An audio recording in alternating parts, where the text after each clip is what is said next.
I'm Bernie Weisgerber, U.S. Forest Service, and I'd like to welcome you to the historic 9 Mile Ranger Station in Huson, Montana. And we're here to do a joint venture training with the National Park Service in historic preservation maintenance, wood shingle and shake roof replacement.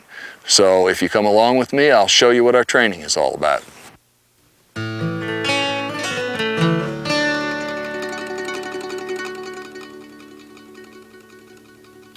Stripping our existing roof has already taken place here on this roof. In just a minute you're going to see some shots of the trainees actually stripping the roof.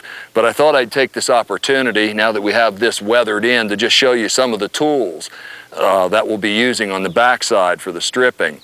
The favorite tool is this tool here called Shingle, and all of these tools are specialty tools that come from a California company called Roof Masters. This is the tool of choice. Everybody seems to prefer this one. It's lightweight and really tears the old roof off. This is another stripper that's heavy, got a lot of weight and bulk to it. It'll really remove especially a couple of layers of roofs. The problem with it is the weight. The weight is hard on your arms all day. A roofer's tool is always a spade. This one is a little bit different in that it has a lever piece welded to the back of it to help you lever it up. You'll see that used. This stripper here is somewhat unusual, and it's more of a ripper for rolled roofing. Could even be used on metal roofing. It's not terribly effective on the asphalt shingles here, but it does have a special application. And lastly, and always a good tool, your flat bar. We use the flat bar a lot, and you'll see that being used to strip roof also.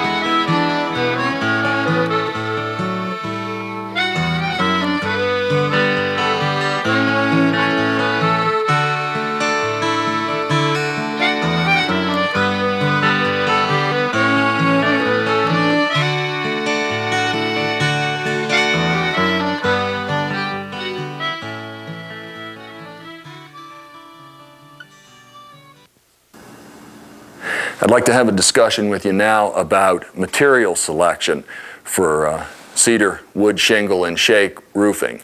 And there's a wide variety of shingles and shakes. And I need to point out to you that shingles are sawn and shakes, and this is sawn surface, and shakes are split. And that's the basic difference. But they come in a lot of different lengths, thicknesses, grades, and patterns. So it's real important here in material selection for historic buildings that you're dealing with replacing in kind or to match the existing or the historic roof. A wood shingle is not necessarily a wood shingle. There's a lot of different ways that they can be laid.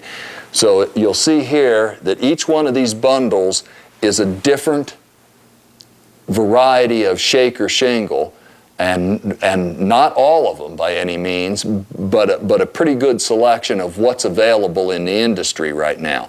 So I have a little pile right here, and I'd like to actually go through this. Let's start off with the almost top of the line exotics here, and then work our way through some of them. And that would be the hand split shakes, and this is a straight split, no taper to it. It's western red cedar, and it's a shake. You'll notice that it's split on either side. Well, this is a little bit wider than what we would put on. This is wider than what we would put on the roof, but it's a good example of a custom-made shake that's on the high end expense-wise. On the other end, we have these uniform shingles here, which are usually used in sidewall application. They're all exactly the same, about 5.5 inches here, width here, and they're laid like so, and they're primed. And again, this is on the high end, but you have to match the existing. And then we have a whole variety of things available here. These are shakes that are called resawn, and they're split and sawn. And the way this is done is it's a straight split, and then it's sawn on a diagonal to get two. And they're called shakes. Then we have the most difficult shake to find, which is a split, a taper split. And it's actually split out on both sides. It's not sawn, but it has a taper to it. And this is done by flipping the block as you're splitting them from one end to the other to continue to get that taper. These, again, are on the high end of the scale. When we go to shingles again, and you've seen the 16-inch number 1 blue label shingles, but there's a lot of different grades of them. These are shingles, it's sawn, but these are called heavies, and you'll notice how heavy the butt is on these. And you've got different grades here. And what we've got here is a number 2 red label. It doesn't have any defect in it, and I'm hoping you can see this is flat grain. And when we're dealing with the better quality shingle, the number 1 blue label, we're dealing with vertical grain, meaning the grain runs this way in it as opposed to the flat grain here. Now, number 2 red labels are primarily for sidewall shingles. With vertical walls, you don't have the problem that you do on a roof pitch. These tend to curl up real bad on roofs. So we don't use the number 2 red label on the roof. The last thing I'd like to show you is some of the lower grades that allow defect, and that's called mill run, or they're sometimes black label, green label, and you'll notice that they're not only flat grain, but they also have a lot of defect in them. These are undercoursing. In my opinion, these are really only good for ornamental work in remodels on the deli at your local grocery store.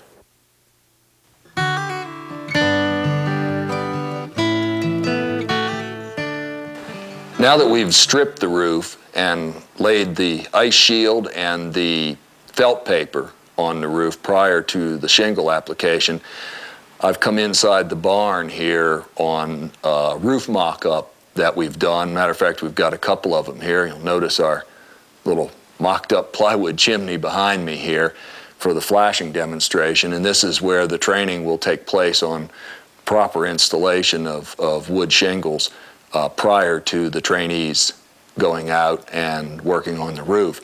I'd like to add here that when you see us lay the shingles, the number 1 blue label Certigrade Western red cedar shingles, right over top of the felt paper, that's contrary to a lot of the specs for laying shingles because it doesn't allow the shingles to breathe underneath. Well, in this country where it's dry, and we find that the original roofs on the historic buildings were laid that way, if it's not broke, don't break it. If the system is working, don't change the system. If you're in wetter country than this is here, you can't get away with that. You have to have skip sheathing, and one of our mock-ups that we'll do a little bit later will show you some skip sheathing, and that allows the ventilation here. So we're replacing the roof in kind or to match existing. So what we've got now is on our mock-up is the sheathing, and for the mock-up we didn't put the felt paper down. But to start the operation, over on the rake edge of the roof, and like I said, we're in the barn here right now, but over on the rake edge of the roof, and this is sort of scabbed together here, and we'll pretend that this is the rake edge. We lay a course of shingles, square it up right with the drip edge, right with the edge of the rake, the outside edge, and lay a course of shingles in this way, with the butts to the rake. Now, what this does is when you overlay it with your shingles, it pitches the water back off of the edge over onto the roof and keeps the water from running over the rake and rotting or deteriorating the rake board or the pole fly rafter on log buildings. You can also use some tapered cedar siding and run a board straight up the side. It's just a little bit more convenient here. And you'll notice that we've laid these all the way up. So let's go ahead and put this one in square right here with the edge. Okay, like I said, these are laid up. Now it's time to start our coursing. And what we do for our coursing here is, and the specs call for 1.5 inches of overhang. I like 1.25 inches. So it's overhung 1.25 inches.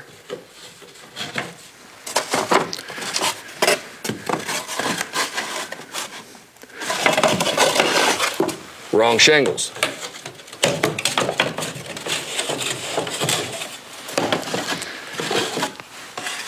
It's overhung 1.25 inches here, 1.25 inches, and it overhangs 1 inch, 3/4 of an inch to 1 inch on this outboard side, on the rake side right here. Now this is called the starter course here. We lay a triple starter course, 1, 2, 3. On 16-inch shingles, we take and saw whatever the exposure is, which in this case is 4.5 inches. We take and we saw 4.5 inches off of the butt of the first starter course, just to take a little bit of the thickness out of it right here.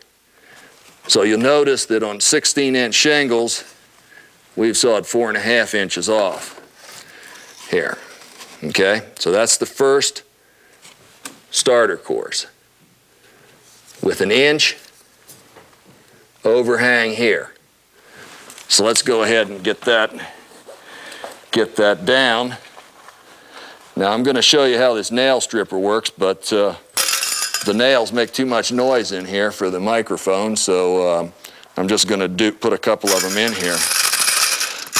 As opposed to keeping your nails in your pouch, where when you're working on a roof and you're bent over, it's difficult to get at the pouch.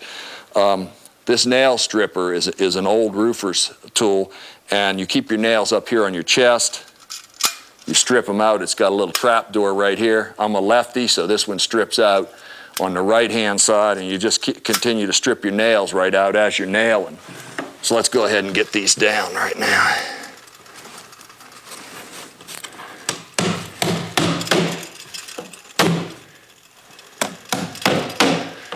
Your nail should be flush with the top of the shingle.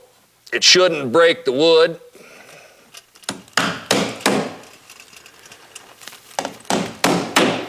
And it should be 3/4 of an inch in. You generally leave about 1/4 of an inch gap on your keyways or on your joints. Now we lay the second starter course in here.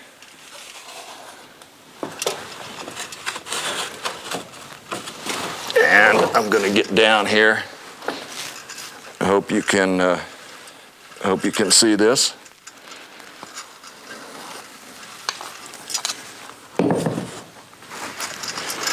And we don't want to stack our joints. So this is a joint when this one goes on, goes over to the edge flush, down here to the flush, and there should be at least 1.5 inches in here, between this joint and this joint here.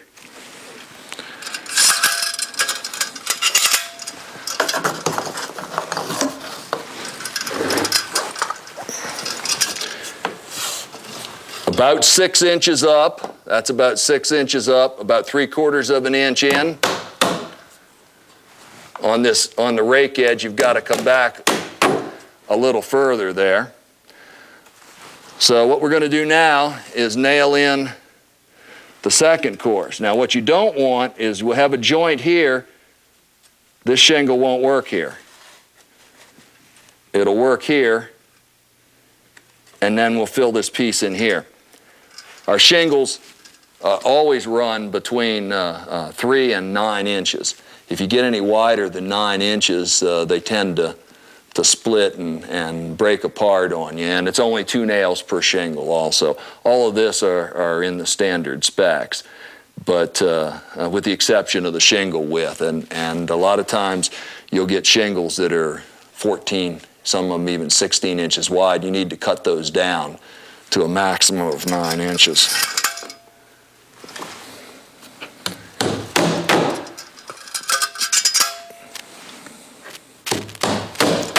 We've now got our second layer of starter course in, and a lot of cases lay only 2 starter courses, but when you have a triple coverage roof like this, it doesn't make any sense to me not to have triple coverage out at the eave, so we lay a triple starter course. This is course number 2. What I do is go along and mark the keyways, or the joints here with a pencil. Just take and put a little mark over each one of the joints from the second course, because you still don't want to stack your joints one over top the other. So let's lay a couple in here. This is the third starter course here.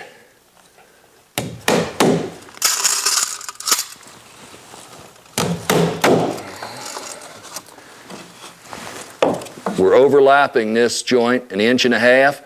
We're overlapping this joint 1.5 inches.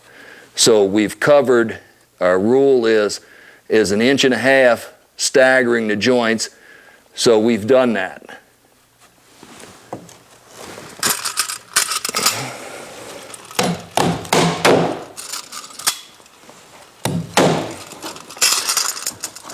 Again, here's the joint on the starter course. We've got 1.5 inches on this joint, 1.5 inches here, and we've got 1.5 inches here.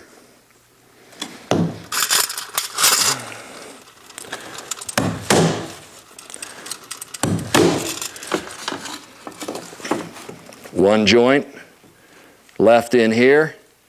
We've staggered the joints again.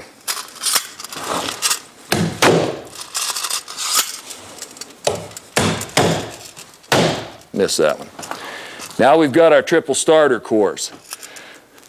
The next course of business, we're ready to start running the roof. We've got the kicker here for the water on the rake. We've got our triple starter course. We've staggered our joints. I marked the joints now from the second course. We're finished with the first course, but we still have to stagger our joints on this course.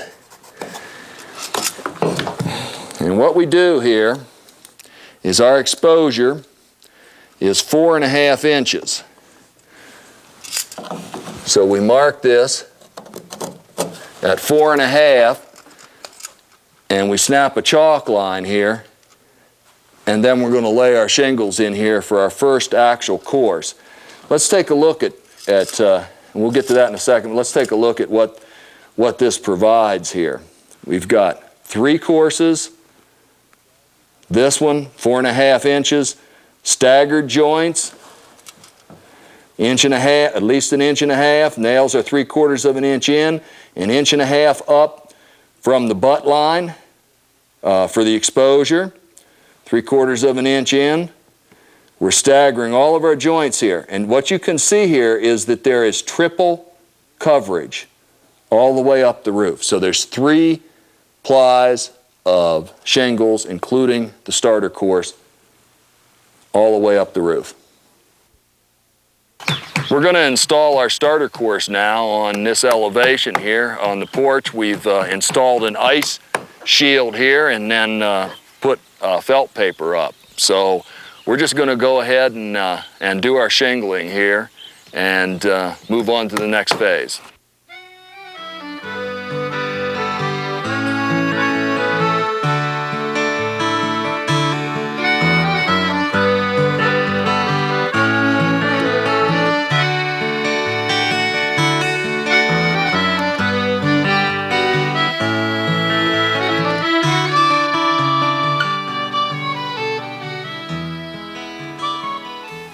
This section I want to talk about probably the most important part of roofing, and important because I see a lot of mistakes in flashing detail. So before we go into the actual flashing on the roof, like always, let me show you my little special toolkit here. Flashing is a metal product. We don't use any aluminum flashing. In this country, and by that I mean Montana, we're using heavy galvanized flashing. There is a case for lead-coated copper flashing and even pure lead flashing in other parts of the country, but here we can get away with the galvanized. We don't use copper flashing with cedar shingles. The acid in the shingles eats the copper flashing up, so that's a don't do. We have to form the flashing, and before we go to our mock-up chimney here, let's look at some of the tools that are used to form this. We have seamers right here. They're duck-billed seamers, and they're used like so to do the bending and forming on the flashing material.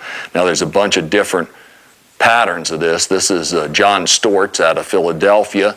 Stort's makes a real heavy, and this is a bent seamer here, and it's a duck bill, and it's called a gutter tool because you can seam in gutters, real useful. Then there's another seamer here that has actually a depth gauge here. You adjust the screws to the depth of the seam. To cut the tin, we use aviator snips, left and right and straight, and a lot of different configurations there. So that's how we cut and bend the tin. But there is another way or the flashing. There is another way of forming flashing, and that also goes for forming metal roofing. And there's some large seamers right here. And except for the fact that we don't need grass in there, they've got some pins here and an adjustment pattern, again, so you can adjust for the depth. And this is really a break right here. And you use this primarily on standing seam roofs, but there is occasion when it's useful for flashing. And then we have this double seamer right here, which is a big heavy iron affair. That's it's a seamer with different heights right here, and that's used to form different heights here, and it's used as an anvil to form it. Now some of the other tools, we need to solder the flashing, and we use either a propane, excuse me a second while I pick up what I dropped, or a heavy electric soldering iron to solder the flashing together. And the last little bit of tools we need is on our chimney up here, we have to rake the mortar joints. And I know that's strange looking brick right there, but this is our mock-up, and this is our mortar joints. We need to rake the mortar joints, and we use this right here for raking the mortar joints, a plugging chisel. It rakes it out so that the flashing will actually fit in the mortar joint. After you have the flashing fit to the mortar joint where it's been raked, you then pack it with a material called lead wool. And this is just like rope that's made out of lead. Plumbers used to use it, but you pack it back into the joint with this blunt chisel right here by driving it into the joint. It pinches the flashing back in the joint when you drive it back in, and then you cap it with mortar. You tuck point mortar in the joint to cover it up. Now this will lock the flashing in permanently so that there won't be any leaks.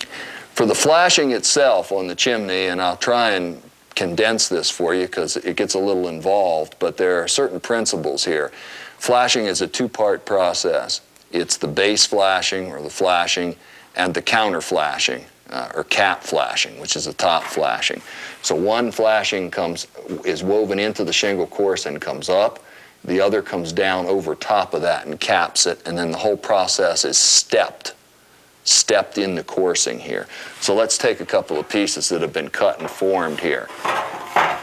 This is the base flashing. Now, you'll notice that this flashing is going to, and we have another course of shingles to put in here that'll go under here, but this flashing goes over top of these shingles, and the water migration dumps out on top of the shingles. The rule of thumb is that the flashing should be over 2 shingles and under 1. And that way you'll always have good coverage with your flashing. So this is your base flashing here. From there, we start to step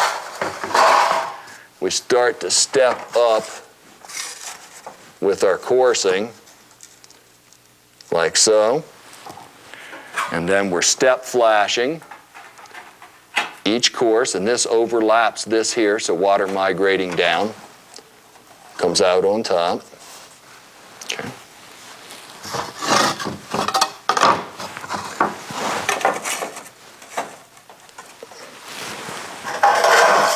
And we continue to step the process up the chimney, making sure that they each overlap a minimum of 2 to 3 inches. Each time you step up, you overlap, and you continue that process all the way to the top of the chimney. Now this is where modern roofers forget their flashing details, in that they usually just stick the step flashing, if they even do step flashing. Sometimes it's one solid piece, which is worthless. They just stick the step flashing onto here. It requires the second part of the process, which is the cap flashing here. And the cap flashing goes into the mortar joint. We talked about raking the mortar joint. So the mortar joint is actually raked out with that tool, and this flashing is fit into the mortar joint and fits like so, and fits down in here. So any water migration runs down the chimney and runs onto the step flashing, and the step flashing in turn pitches the water out on top of the courses of shingles as it's woven in. Now there's more to the cap flashing. The cap flashing is stepped up in each one of the joints and overlaps. Again, always think about water migration and where is your water going. And then there's, of course, a cap flashing or counter flashing that fits again in this mortar joint that actually this overlaps that, and it comes down and the water migration comes out, and on top of this base flashing right here, and again out onto the shingles.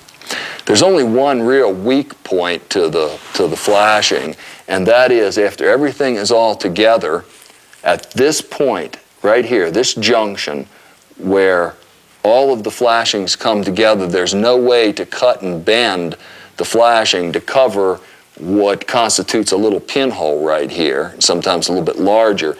You can caulk that, or better yet is to use your soldering iron and to solder the hole together there. But on each of the corners on the chimney, you'll have this little hole where they overlap. In roofing, we often run across the flashing problem dealing with vent stacks.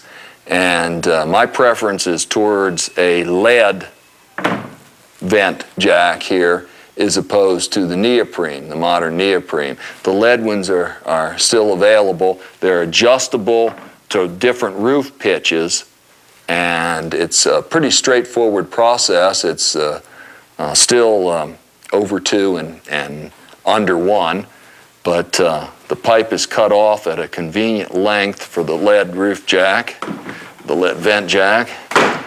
It goes over top. Your next course of shingles go on, and you try to nail to this outside edge of the jack so you don't get any nails back in the lead over here. You nail out here, and you notice that we're over 2 and under 1, which is our formula here. And then take a little bit wider one here and come on the back side, and you can even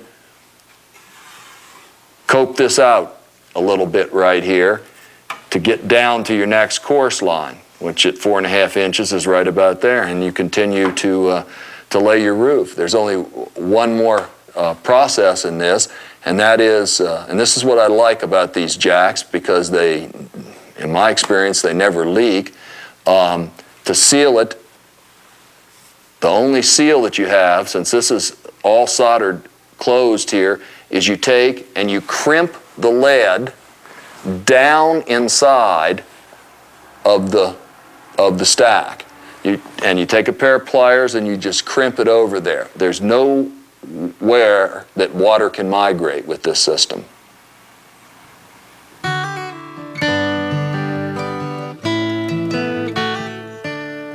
A lot of times, especially on older roofs, we have bad shingles. We have bad shingle here, shingle to repair. We're going to do this on our mock-up for you here.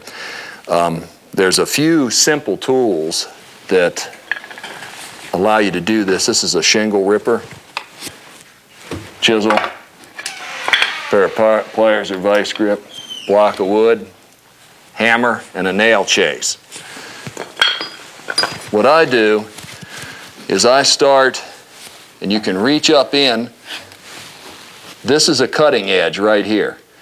If you drive on this end, this cutting edge right here will in fact cut the nails. But it's also got hooks here. And what I like to do is reach up in and snag the nails with the hook here. You do that by slipping it up underneath here. There's the nail.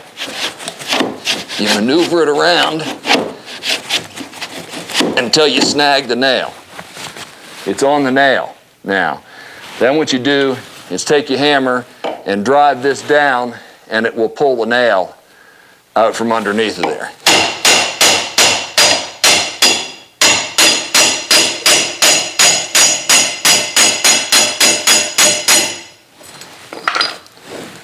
There's our nail. Now, if you have a difficult time with it, and usually like this when it's new, you can have a difficult time with it, it helps to take, you know where your nails are placed, it helps to take the chisel and split the pieces out in the approximate location of the nail. This facilitates withdrawing the shingle. And then if you need to, you can grab onto it here. Well, you got to grab onto it.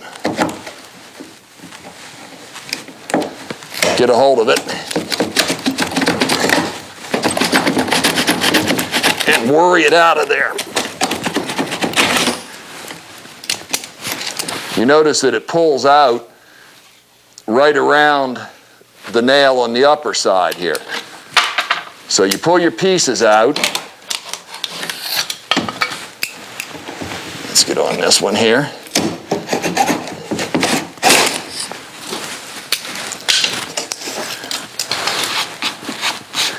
All right, you've got all of your pieces out here.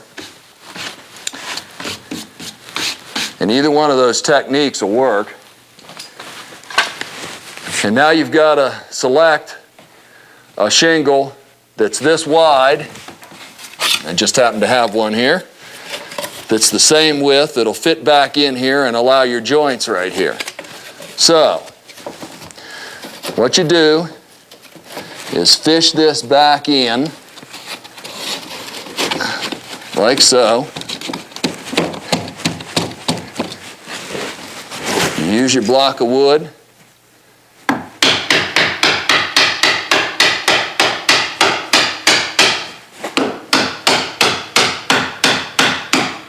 Now here's where the process differs a little bit. Some people like to drive it flush with the course line here. Drive it home at this point. I don't particularly like to do that. And what they do is they take and if they drive it flush with your line here, they toenail it back up in. Well, that leaves the exposed head here on the shingle, the nail head on the shingle. So what I do is I drive it up about this close. Then I take and nail it. Toenail it in, countersink it. Got the one on the other side here. Countersink it good. Then I finish driving the shingle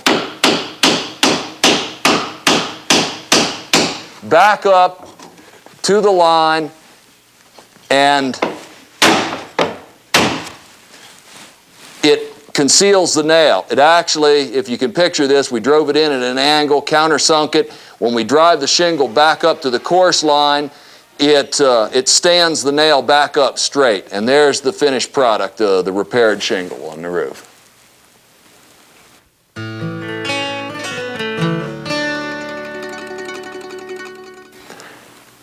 We discussed shingle roofs and environments. And we discussed the fact that in this arid environment here, semi-arid environment here, that we can get by with what was done historically, which was felt paper and then the shingles. But in your humid environments, your shingles and your shakes need to breathe. And the proper application there is a skip sheathing.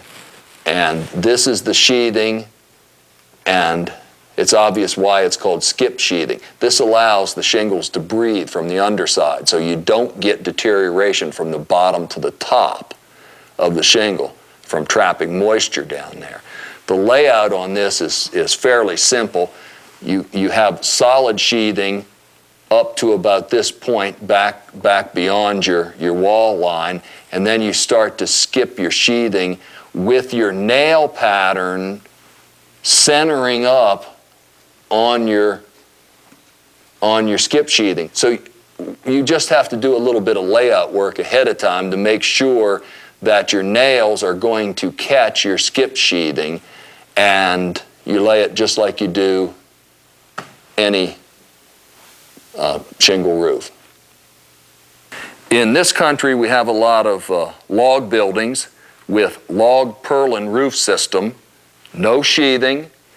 We have hand split straight shakes here, and the shakes form the entire roof. These are double coursed, they're 36-inch, and they have a 24-inch exposure. Double coursed is laid together, two butts like that.